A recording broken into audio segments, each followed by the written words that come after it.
नमस्कार, राजमुद्रा ऑनलाईनच्या ट्रस्टेड प्लॅटफॉर्मवर तुमचं सर्वांचं स्वागत। सध्या येणाऱ्या फोनमध्ये सर PSIच्या मुलाखतीची तयारी कशी करायची, तुम्ही मॉक इंटरव्ह्यू घेणार का, मेरिट किती लागेल, मुलाखतीत काय प्रश्न विचारले जातील, या सगळ्या प्रश्नांचा आपण आज मागोवा घेऊ। तुम्हाला माहिती आहे, नुकतेच राज्यसेवा मुलाखतीची गडबड संपली, आता रिझल्टची प्रतीक्षा लागेल एवढ्यातच। आता आपल्या PSI मुलाखतीचा उत्सव सुरू झाला। आजच्या या व्हिडिओमध्ये मी मुलाखतीविषयी तुम्हाला सर्व काही सांगणार आहे। हा व्हिडिओ पाहिल्यानंतर तुमच्या मनामध्ये कोणतेही किंतु परंतु राहणार। चलो वेलकम। सगळ्यात पहिला मुद्दा, मुलाखत कशासाठी। मुलाखत कशासाठी बघा, आता PSIचा जर विचार केला तर ज्यांच्या हाती हे जे द्यायचं आहे, पोलीस स्टेशन किंवा हे काय किंवा कुठेही अधिकाऱ्यांकडे जे काही द्यायचं ते बघायला तर पाहिजे ना कसे आहेत ते, त्यांची काही क्वालिटी तर बघायला पाहिजे।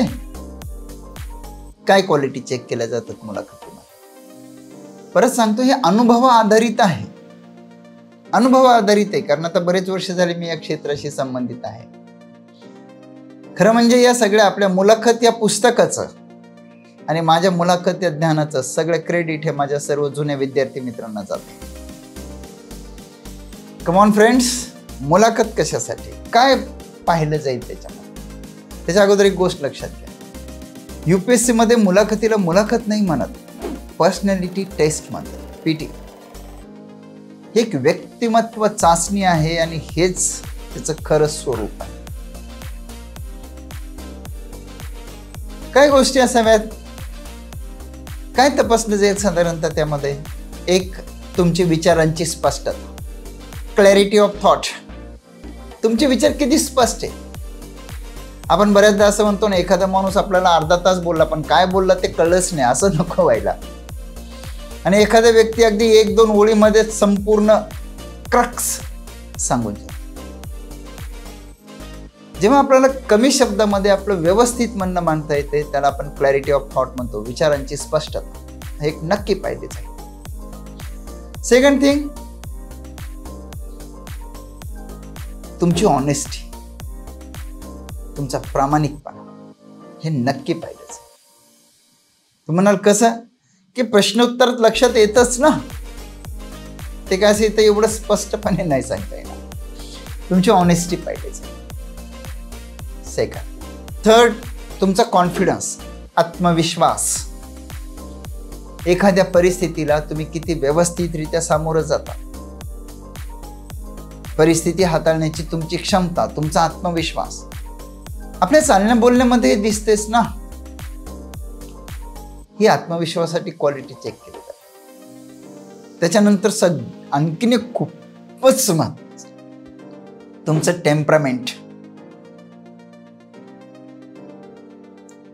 तुमचा धीर, तुमचा संयम, ही एक गोष्ट नक्की चेक केली जाणार, बरोबर। या काही महत्त्वाच्या गोष्टी। आणि एक आणखी, तुमचं स्टँड, म्हणजे त्याला आपण मराठीत काय म्हणूया, की एखाद्या मुद्द्यावर तुम्ही ठाम राहण्याची तुमची क्षमता। ऐसा ना हो की इधर भी जाए इधर भी जाए, एकदम क्लिअर। या काही महत्त्वाच्या गोष्टी तपासल्या जातील, बरोबर। तुम्ही बारकाईनं बघा, हे सगळं आपल्या व्यक्तिमत्वात लहानपणापासूनच तयार झालेलं असते। प्रामाणिकपणा असू द्या, कॉन्फिडन्स असू द्या, विचारांची स्पष्टता असू द्या, एखाद्या गोष्टीवर स्पष्ट भूमिका घेणं असू द्या, संयम असू द्या, आयुष्यात असे प्रसंग घडलेतच ना संयम चेक करणार। त्याच्यामुळं मुलाखत म्हणजे एक 4 दिवसाच्या तयारीचा भाग नाही आहे, हे आपल्या व्यक्तिमत्वाची चाचणी आहे, पर्सनॅलिटी टेस्ट आहे, बरोबर। बिनधास्त राहा। मग या दिवसात काय करायचं, तर याला फिनिशिंग करायचं, आपण म्हणतो ना फिनिशिंग, पॉलिशिंग करायचं आपल्या या सगळ्या व्यक्तिमत्वाला। हे पॉलिशिंग करण्यापूर्वी, हे फिनिशिंग करण्यापूर्वी एक गोष्ट नक्की लक्षात ठेवा जी तुमचा कॉन्फिडन्स वाढते. मी तुम्हाला चला प्रश्न विचारतो, त्या कंबाईनच्या ग्रुप बी ग्रुप सी ला किती विद्यार्थ्यांनी फॉर्म भरला होता? मी तुम्हाला प्रश्न विचारला, राईट? आय एम शुअर काही लाखांमध्ये संख्या असेल. दुसरा प्रश्न, ग्रुप बी ग्रुप सी च्या मेन्सला म्हणजे प्रिलिम्सला किती फॉर्म भरला होता तो पहिला प्रश्न. मेन्सला किती लोक क्वालिफाय झाले होते? सेकंड. थर्ड, आता तुम्ही ज्या मुलाखतीला जाताय, खास करून PSI मुलाखतीला, या मुलाखतीसाठी पूर्व परीक्षेच्या लाखांमधून इथं किती आलेत? तुम्ही बघा, काही हजारात किंवा शेकड्यात संख्या असेल. तर इट इज व्हेरी क्लिअर, तुम्ही हुशार आहेत म्हणूनच प्रिलिम्स पास झाले, तुम्ही हुशार आहेत म्हणूनच मेन्स पास झाले, आणि तुम्ही हुशार आहेत म्हणूनच फिजिकल आणि इंटरव्ह्यूला आले. बी कॉन्फिडंट. आत्मविश्वास राहिला पाहिजे. क्लिअर? डन.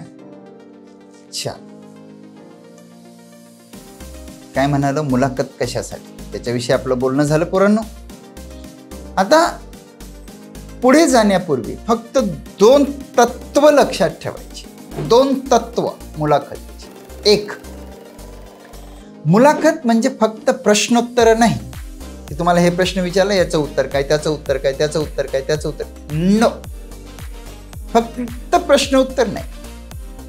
एक सोपं सांगतो तुम्हाला. मुलाखतीच्या दरम्यान ज्या प्रश्नाचं उत्तर सन्मान्य सदस्यांनी आपल्याला विचारलं ते आपल्याला समजावणीच्या सुरात सांगता आलं पाहिजे. फर्स्ट. सेकंड, जे येत नाही ना ते पूर्ण ओळीत सॉरी सर किंवा मॅडम मला याचं उत्तर माहिती नाही असं स्पष्ट सांगता आलं पाहिजे.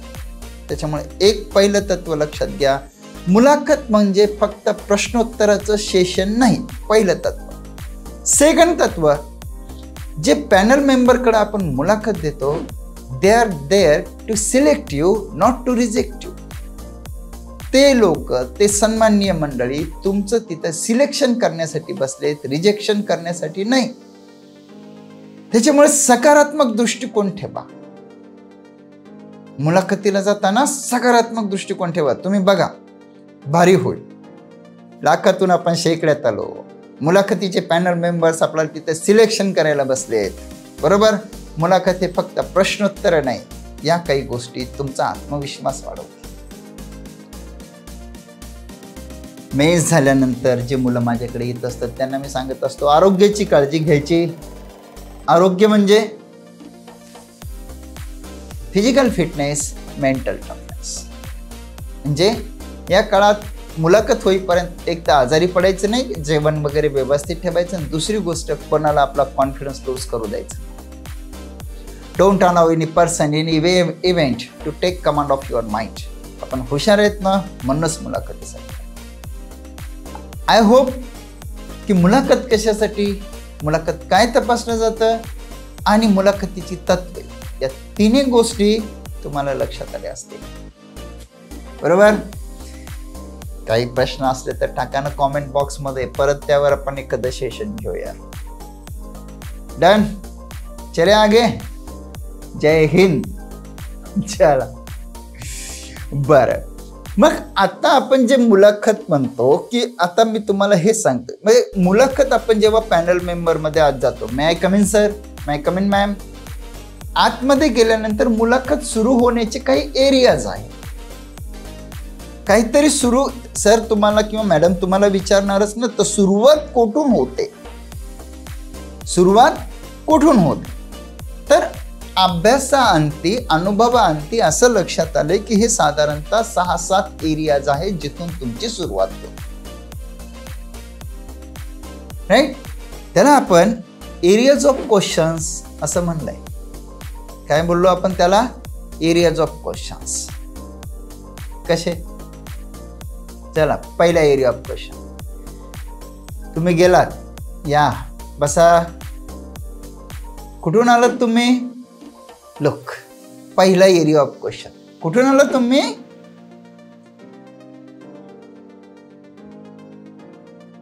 आता इथं काय आहे हा प्रश्न? सर मी या जिल्ह्यातल्या या तालुक्यातल्या या गावावरून आलोय.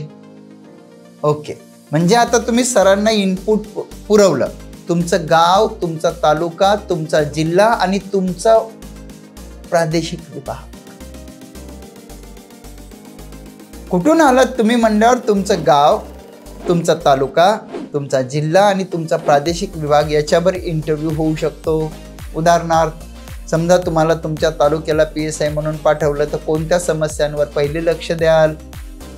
दुसरा, तुमच्या जिल्ह्याचे वैशिष्ट्य काय आहेत, तुमच्या जिल्ह्याच्या समस्या काय आहेत. जर कोणी मराठवाड्याचा असेल तर मराठवाड्याच्या मागासलेपणाची कारणं काय. कोणी विदर्भाचा असेल तर विदर्भ महाराष्ट्रातून म्हणजे सेपरेट राज्य करावं का नाही करावं.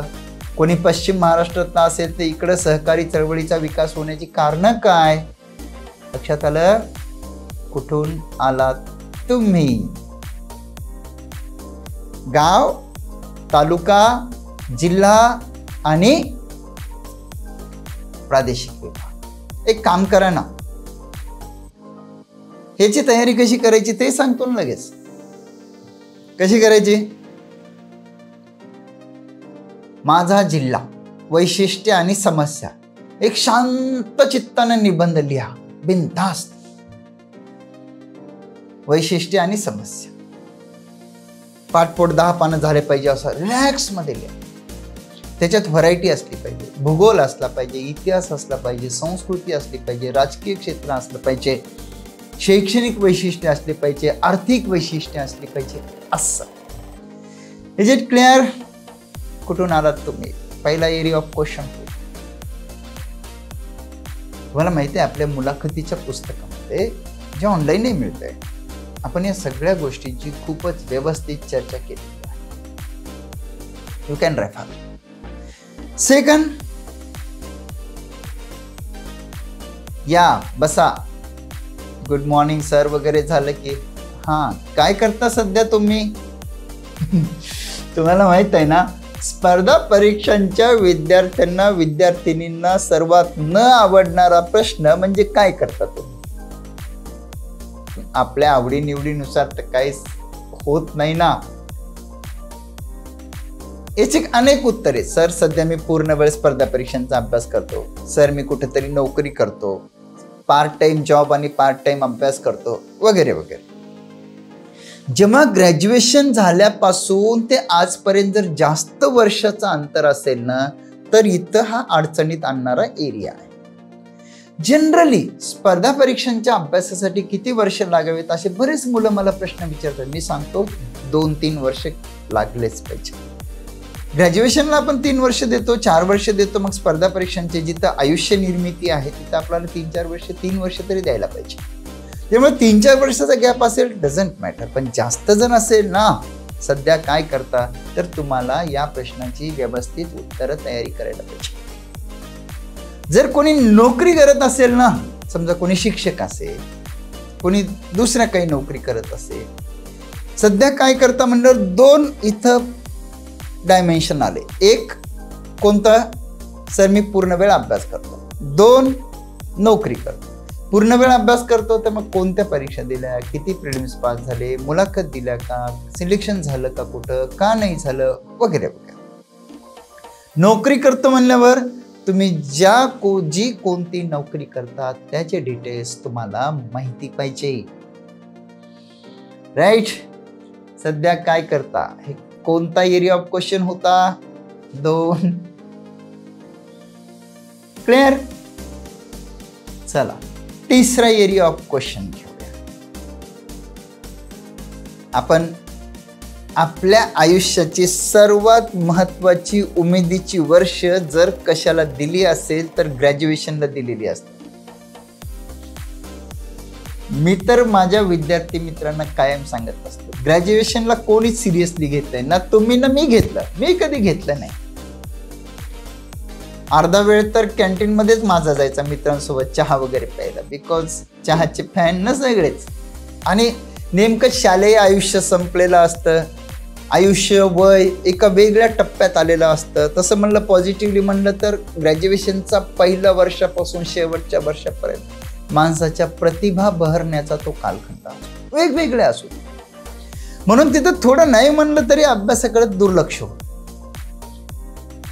पण ही गोष्ट लक्षात घ्या, जेव्हा आपण पॅनल मेंबर्स पुढे जातो त्यांची कशी अपेक्षा असते की ज्या क्षेत्राला तुम्ही तुमच्या आयुष्यातली उमेदीची एक साधारणतः 3-4 वर्ष दिली, त्या क्षेत्रातल्या बेसिक गोष्टी तुम्हाला माहित पाहिजे. म्हणजे तिसरा एरिया काय, या बसा. कशात झालं तुमचं ग्रॅज्युएशन? चलो हो गया स्टार्ट. बऱ्याचदा आपल्याला डोक्याला हात लावावा लागतो. मी तर कायम सांगत असतो, स्पर्धा परीक्षांच्या विद्यार्थ्यांना मुलाखतीची तयारी करताना सर्वात जास्त वेळ द्यावा लागणारा जर कोणता एरिया असेल तर तो एरिया म्हणजे पदवीचा अभ्यास. जेव्हा आपण पदवीच्या अभ्यासाला त्या 4 वर्षात कॅज्युअल घेतलेला असतात, तो सगळे पदवीचे विषय त्यांचा बदला या काळात आपल्याकडून घेत असतात. त्याच्यामुळे तुम्हाला अभ्यास तर करावा लागणार त्याचा. मी जेव्हा इंटरव्ह्यू घेतो तेव्हा छोट्या छोट्या गोष्टी विचारतो, पोरांना येत नाहीत. कोणी मेकॅनिकल इंजिनिअरिंग असतं, त्यांना विचारतो एंट्रॉफी काय आहे, डिझाईन काय आहे, थर्मोडायनामिक्सचे लॉज काय आहे. ENTC असेल तर स्पेक्ट्रम काय आहे ते विचारतो. इलेक्ट्रॉनिक्स असेल तर टीव्ही कशी वर्क करते ते विचारतो. मोबाईलच्या ऑपरेटिंग सिस्टीम विचारतो. तर या छोट्या छोट्या ज्या गोष्टी असतात ना, मग पोरांना येत नाहीत. मग आपलं तिथे इम्प्रेशन कसं खराब पडते की बाबा आपण आयुष्याची 3-4 वर्ष दिली तर आपल्याला ग्रॅज्युएशन विषयी माहिती पाहिजे. मग आता तुम्ही म्हणाल की सर काय करावं? सोपं सांगतो, तुम्ही काय करा, एक 2-3 मित्रांचा, ज्यांच्याशी आपलं जमते अशा मित्रांचा एक ग्रुप तयार करा, सेम ग्रॅज्युएशनचा, आणि दररोजचं 1-1.5 तास फंडामेंटल्सची चर्चा करा, जे काही मूलभूत संकल्पना ज्याला म्हणा, आणि अर्धा तास तुमच्या ग्रॅज्युएशनच्या क्षेत्रामध्ये सध्या नवीन काय घडते. ॲग्रिकल्चरचे स्टुडंट्स असतील तर मी त्यांना प्रश्न विचारतो की हरित क्रांतीला बरेच वर्ष झाले, आता नवीन हरित क्रांती करायची असेल तर कशा प्रकारे करावी. बरेच पोरं उत्तर देतात, सर नॉर्थ ईस्टमध्ये करावी, इकडे करावी, तिकडे करावी. मग मी सांगत असतो, अरे बाळांनो तसं नाही, दुसरी हरित क्रांती ही प्रयोगशाळेत होऊ शकते. हाय यील्डिंग व्हरायटीज तिथंच विकसित केल्या जाऊ शकतात ना. जास्त पावसाला, कमी पावसाला सामोरं जाणाऱ्या, तेवढी क्षमता असणाऱ्या व्हरायटीज. म्हणजे थोडक्यात काहीतरी रिसेंट डेव्हलपमेंट सांगायचं म्हणून मी हा मुद्दा सांगतो. ग्रॅज्युएशनचा अभ्यास करायचा, 2-3 मित्रांचा ग्रुप करायचा, सेम ग्रॅज्युएशन असणाऱ्या, दररोज 1-1.5 तास त्याच्या मूलभूत संकल्पनांची चर्चा करायची, आणि अर्धा तास त्या क्षेत्रामध्ये नवीन काय घडते हे मुद्देसूद एका वहीवर लिहून करायचं. कोणता एरिया होता हा? तुमचं पदवीचं शिक्षण कशात झालंय. डॅन, किती एरिया सांगितले पुरांना. कुठून आलात तुम्ही, सध्या काय करता, पदवीचं शिक्षण कशात झालंय. पुढचा एक एरिया बसल्यानंतर विचारतात, बसा कोण कोण असतं आपल्या घरी. पहिला प्रश्न. दुसरा प्रश्न, वडील काय करतात तुमचे. समजा तुम्ही जरी इथं म्हणाले की सर माझे वडील नोकरी करतात, इट्स ओके, काही प्रॉब्लेम, तो विषय बाजूला जाईल. तुम्ही म्हणाले की सर माझे वडील शेती करतात, ठीक आहे, शेती करतात. मग पॅनलचे सन्माननीय मेंबर्स तुम्हाला पुढचा प्रश्न विचारतील, तुम्ही कधी शेती केली का. If yes then go ahead. मग तुम्हाला तिथं प्रश्न विचारला जातील, तो एरिया ओपन होईल. If yes, if not. आता काही मुलं सांगतात हो सर मी शेतात जातो. म्हणजे बऱ्याचदा ग्रॅज्युएशनला झालेले हे मुलं शेतात फिरायला जात असतात. तर मग तसं नका सांगू. काही काही विद्यार्थी मित्रांनी खरंच शेती केलेली असते, दारा धरलेलं असतं, वखरणी केलेली असते, नांगरणी केलेली असते, कापूस वेचलेला असतो, निंदन कुरपण केलेलं असतं. नक्की सांगा. अनेक विद्यार्थिनींनी सुद्धा माझ्या केलंय हे सगळं. मुद्दा कुठं आला, कुटुंबात कोण कोण असतं, वडील काय करतात, शेती करतात का, तुम्ही शेती केली का, इफ यस देन ते विंडो ओपन होईल, अदरवाईज नाही होणार. तुम्ही सांगू शकता की हां, पण मी तुम्हाला जेन्युइनली सांगतो, तुम्ही जर खरंच शेती केली असेल ना, नक्की सांग, नक्की सांग. केली नसेल प्रामाणिकपणे सांगा की सर, आई बाबांनी सांगितलं होतं की तू तुझं शिक्षणावर लक्ष दे, आम्ही शेती बघू, विषय संपला, काही फरक नाही. पण वडिलांचा व्यवसाय जर शेती असेल, तुम्ही केली असेल तर तिथं प्रश्न येईल. त्यांचा व्यवसाय शेती असेल, तुम्ही केली नसेल तर प्रश्न येणार नाही. त्यांचा व्यवसाय नोकरी असेल तर मग प्रश्नाचा काही प्रश्नच नाही. कितने हो गए?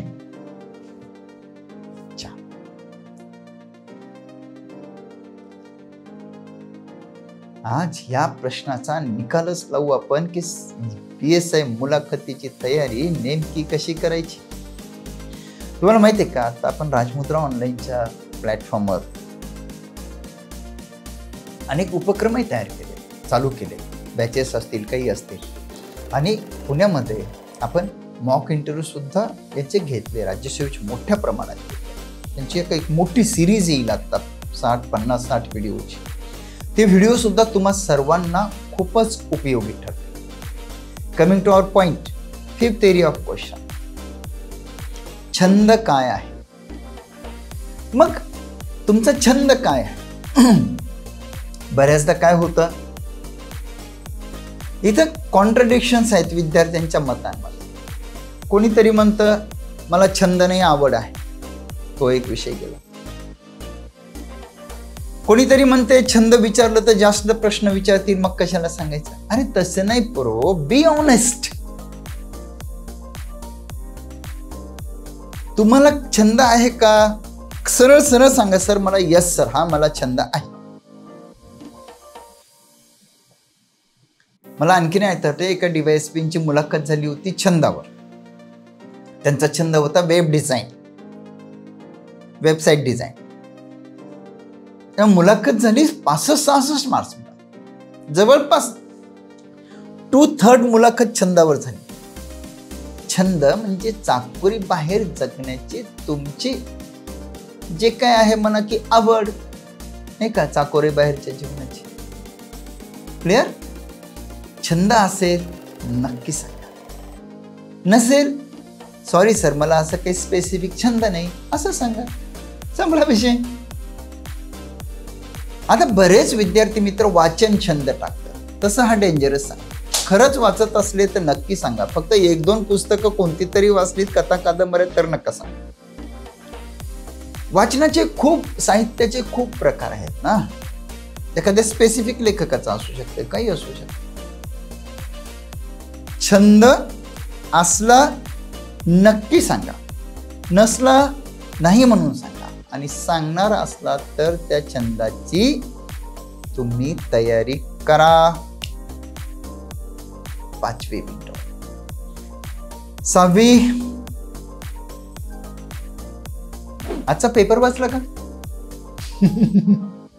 बघा, मीच तुम्हाला प्रश्न विचारला, तुम्ही आत गेले आणि सन्मान्य पॅनल मेंबर्सने विचारलं, या बसा, काय हो आजचा पेपर वाचला का, असं तुमच्या बायोडेटाकडे पाहत विचारलं. आजचा पेपर वाचलाय का?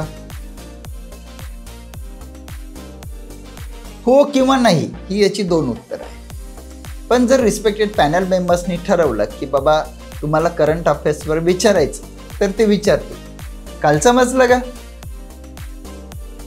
परवाचा वाचला का, किंवा तुम्ही म्हणले की नाही 2 दिवसात वाचणार, तर ते असे म्हणू शकते की ठीक आहे, आत्ता मग सध्या काय गोष्टी चर्चेत आहेत, नाही जरी वाचलं. स्पर्धा परीक्षांचे विद्यार्थी म्हणून आपल्याला हे सर्व गोष्टी जनरली माहीत पाहिजे. एक सजग नागरिक म्हणूनही माहीत पाहिजे ना.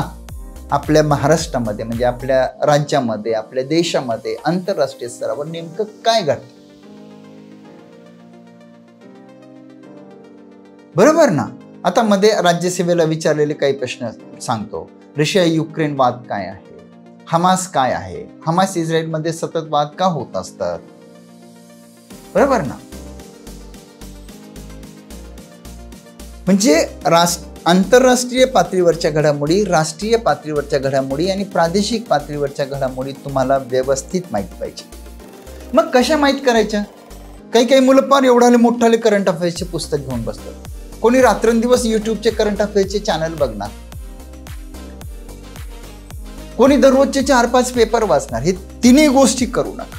सिंपल सांगतो मी तुम्हाला. दर रविवारी कोणतेही 2 पेपर वाचायचे हातात पेन घेऊन. हे बघा, पेन घेतली, हातात पेन घेऊन 2 पेपर वाचायचे. दर रविवारी 2 पेपर वाचायचे. दररोजचा एखादा वाचा. आणि रविवारचे का सांगितले तर मागच्या 8-10 दिवसामध्ये जे काही घडलेलं असतं ना, 7-8 दिवसामध्ये, आठवड्यामध्ये, राष्ट्रीय, आंतरराष्ट्रीय आणि प्रादेशिक पातळीवर ते सर्व रविवारच्या पेपरमध्ये आलेले असतात. पेपर हातात पेन घेऊन वाचा. महत्वाचे मुद्दे लगेच एका पेजवर किंवा तुमच्या डायरीवर लिहून घ्या, बाजूला ठेवून द्या. किती वेळ सांगायचं असतं तुम्हालाही ना, टू दी पॉइंट माहित पाहिजे. टू दी पॉइंट माहित पाहिजे. आता समजा विचारलं जाऊ शकते, भारत आणि मालदीव मध्ये सध्या परराष्ट्र संबंधाचे डायमेन्शन्स काय आहेत? बरोबर. तर मुद्देसूद जास्तीत जास्त तुम्हाला त्या विषयाच्या क्रक्स असं 5-1 मुद्दे माहित पाहिजे, खूप जास्त नाही. त्याच्यामुळे खूप या विषयाचं खूप अवडंबर माजतो. पण करंट अफेअर्सवर मागच्या 1-2 महिन्यातल्या करंट अफेअर्स तुम्ही रविवारचे पेपर वाचले तरी होईल. 1-2 मित्राचा ग्रुप करूनही करू शकता. 4-5 मुद्द्याच्या वर तुम्हाला मुद्दे म्हणजे टू दी पॉइंट असे 4-5 मुद्दे माहीत असले चालतं. खूप काही करणं गरजेचं नाही. पण एक सजग नागरिक म्हणून, स्पर्धा परीक्षांचे विद्यार्थी म्हणून करंट अफेअर्सवर तुम्हाला विचारलं जाऊ शकतं. डन. किती हो गए?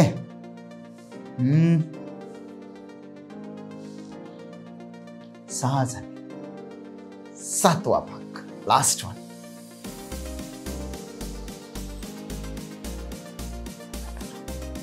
तुम्हाला आता ज्या पदाच्या इंटरव्ह्यूसाठी सांगा त्याविषयी प्राथमिक माहिती पाहिजे की नाही? समजा आता PSI आहे. PSYचा अधिकार काय आहेत, जबाबदाऱ्या काय आहेत, महत्वाचे कायदे कोणते आहेत, महत्वाचे म्हणालो जनरलायझेशन आहे ना. PSIचे अधिकार काय, PSIच्या जबाबदाऱ्या काय, महत्वाचे कायदे काय, तरतुदी काय, त्या अनुषंगानं, कायदा व सुव्यवस्थेच्या अनुषंगानं सध्या आपल्या महाराष्ट्रामध्ये, आपल्या देशामध्ये नेमकं काय चाललंय या गोष्टीची माहिती पाहिजे. लक्षात आलं का? म्हणून आता याच्या 2 गोष्टी लक्षात घ्या. PSI वर जर तुम्हाला प्रश्न विचारले, तुम्ही जर एखादं काही कॉन्स्टेबल असाल, काही असाल आणि अभ्यास करून जर मुलाखतीला गेला असेल तर स्पेशलाइज्ड क्वेश्चन्स विचारतील. तुम्ही जर असं प्लेन ग्रॅज्युएट असा सहज गेले तर जनरलाइज्ड क्वेश्चन्स विचारतील. त्याच्यामुळं PSI या पदाविषयी व्यवस्थित माहिती असणं तुम्हाला गरजेचं, खूप डीप नाही.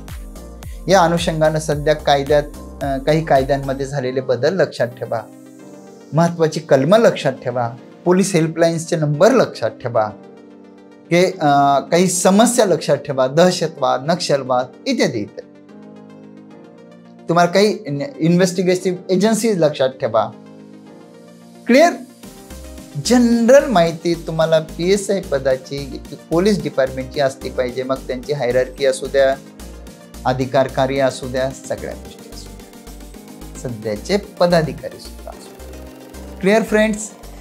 तर या 7 विषयाला धरून, विंडोजला धरून तुम्हाला अभ्यास करायला पाहिजे. राईट? झाला अभ्यास. आता पुढे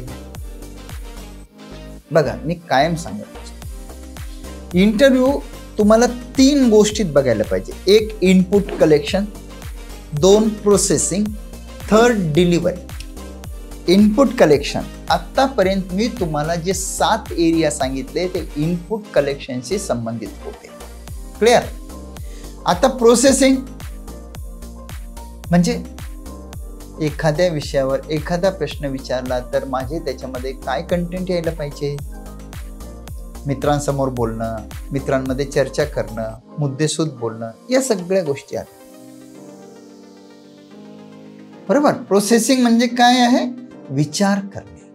पहिला मुद्दा इनपुट कलेक्शन. सेकंड प्रोसेसिंग, त्याच्यावर कसा प्रश्न येईल, माझे उत्तरात कोणते मुद्दे यायला पाहिजे, काय प्रश्न येऊ शकतात याला विचार करणं, प्रोसेस.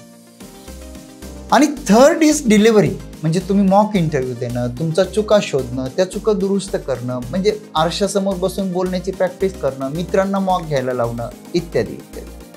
क्लिअर? चला रिपीट 3 स्टेजेस.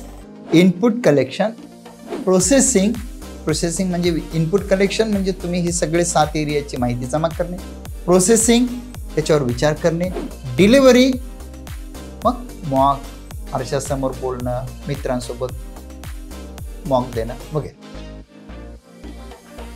आत्ता ते इनपुट कलेक्शन सगळं झालं, आता आपण प्रोसेसिंगच्या याच्यामध्ये आलो. बरोबर? प्रोसेसिंग करताना काही गोष्टी नक्की लक्षात ठेवा. बी कॉन्फिडंट.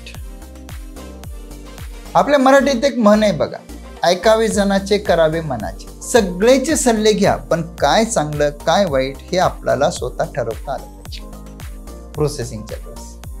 फक्त त्या क्वालिटी लक्षात ठेवा. Confidence, honesty, clarity of thought, जे या व्हिडिओच्या सुरुवातीला सांग. डन?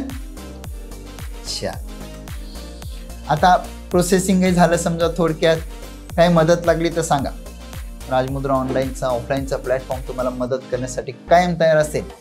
इन्क्वायरी नंबर खाली डिस्क्रिप्शन मध्ये दिले. आता आपण असं समजूया, तुम्ही म्हणाल की सर ड्रेस कसा घ्यायचा, शूज कसे घ्यायचे, या सगळ्यांची उत्तर आपल्या मुलाखत नावाच्या पुस्तकात दिली. 300-350 पानाचं पुस्तक आहे. हातात पेन घेऊन वाचा. जे बाकीच्या गोष्टी त्याच्यात दिल्यात, आता आपल्याला तिथं जास्त वेळ नाही द्यायचा. मग आता शेवटच्या टप्प्यात मी आलोय. आता आपण समजू डिलिव्हरीच्या स्टेजला गेलो.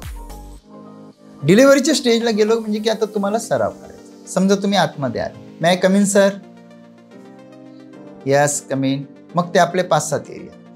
इथे एक गोष्ट लक्षात ठेवा, ते 7 एरिया सोडून एखादा अचानक प्रश्न विचारला जाऊ शकतो, त्याला आपण ऍक्सिडेंटल विंडो म्हणतो. उदाहरणार्थ, उंची किती रे तुझी बाळा? खूप उंच असेल तर.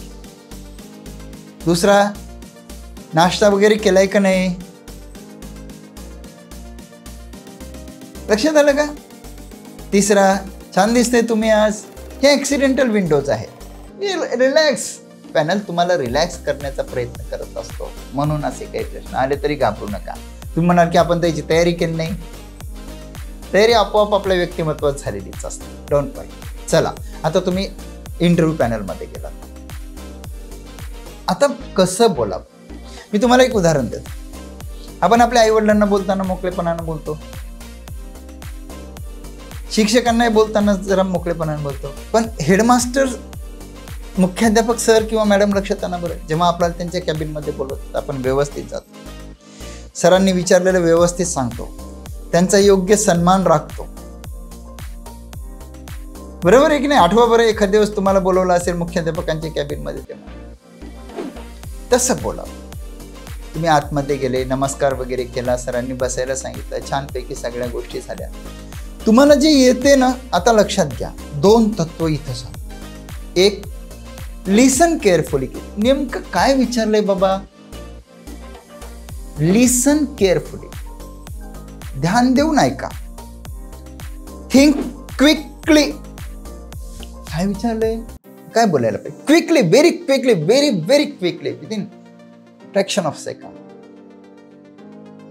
आणि 3, प्रश्नाला धरून उत्तराचा टेक ऑफ असला पाहिजे. मुद्देसूद बोला. काय तत्व होतं पहिलं? लिसन केअरफुली, थिंक क्विकली, आणि प्रश्नाला धरून उत्तराचा टेक ऑफ. प्रश्नाला धरून उत्तराचा टेक ऑफ, मुद्द्याचं बोलायचं. हे पहिलं तत्व जेव्हा तुम्ही हॉलमध्ये गेलात तेव्हा. दुसरं तत्व, येणाऱ्या प्रश्नाची उत्तरं समजावून सांगा. येणाऱ्या प्रश्नाची उत्तरं समजावून सांगा. न येणाऱ्या प्रश्नाची उत्तरं पूर्ण ओळीत सांगा. सॉरी सर, मला याचं उत्तर माहिती नाहीये सर. सर मी माहीत करून घे. बस. येणारच प्रश्नाची उत्तरं समजावून सांगायची. न येणाऱ्या प्रश्नाला पूर्ण ओळीत सांगा. सॉरी सर, मला याचं उत्तर माहिती नाहीये सर, मी माहिती करून. कुठेही खोटं नाटक काही करू नये. आत्मप्रौढी टाळा, मुद्द्याचं बोला. No self appreciation, to the point बोला. मी बोललो खोटं नाटक काही करू नका. मित्र, ही गोष्ट लक्षात घ्या. इंटरव्ह्यू 10-15 मिनिटं चालत असते है ना. एक गोष्ट नक्की लक्षात ठेवा. इथं परत एक छोटासा मुद्दा सांगतो. आवाज स्पष्ट ठेवा. आता माझा आवाज तुम्हाला स्पष्ट येतो का नाही? आवाज स्पष्ट ठेवा. लिसन केअरफुली, थिंक क्विकली. प्रश्नाला धरून उत्तराचं टेक ऑफ. येणाऱ्या प्रश्नाची उत्तर समजावणीच्या सुरात सांगणं. येत नाही ते पूर्ण ओळी सॉरी सर मला याचं उत्तर माहित नाही असतं. बरोबर 10-15 मिनिटं इंटरव्ह्यू होत असतो. काय टेन्शन घ्यायचं? जे बोलायचं ते चांगलं बोलायचं.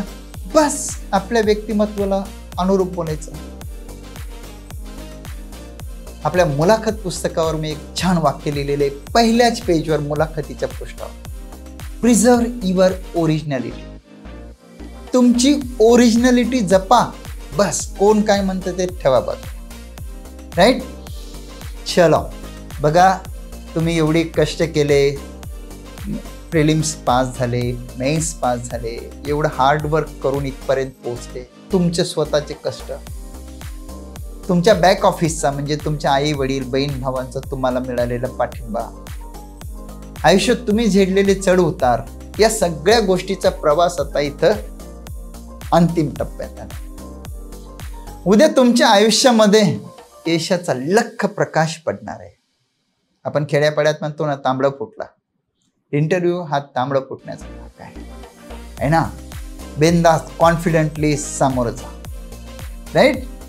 एक छान वाक्य सांगतो मी, बऱ्याचदा व्याख्यानांमध्ये सांगितलेलं आहे, नंतर आपण थांबूया. कोई भी लक्ष्य मनुष्य के साहस से बड़ा नहीं.